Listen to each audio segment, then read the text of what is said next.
जर तुम्ही जर्मनी किंवा युरोपमधील कोणत्याही देशात राहत असाल तर हा व्हिडिओ खास तुमच्यासाठी आहे. भारतात आपण तूप बनवण्यासाठी आधी लोणी काढतो, मग त्यापासून तूप बनवतो.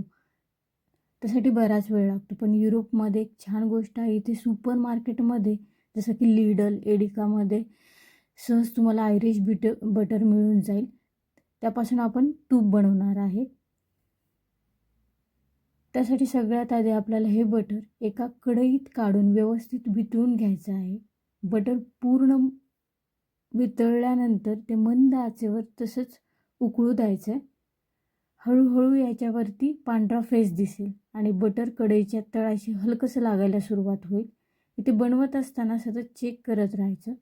इथे एक गोष्ट लक्षात ठेवायची, तुपाचा रंग पूर्ण ब्राऊन किंवा काळा होऊ द्यायचा नाही. जेव्हा तुपाला छान हलका सोनेरी रंग येईल आणि फेस कमी होईल तेव्हा गॅस बंद करायचा.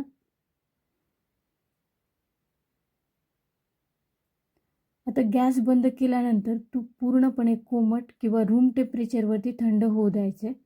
तूप गरम असताना बर्नीत ओतायचं नाही. तूप व्यवस्थित थंड झाल्यानंतर एका स्वच्छ आणि पूर्णपणे कोरडा असलेल्या काचेच्या किंवा प्लास्टिकच्या बरणीमध्ये गाळणीने गाळून घ्यायचे, जेणेकरून तूप बरेच दिवस चांगलं राहील.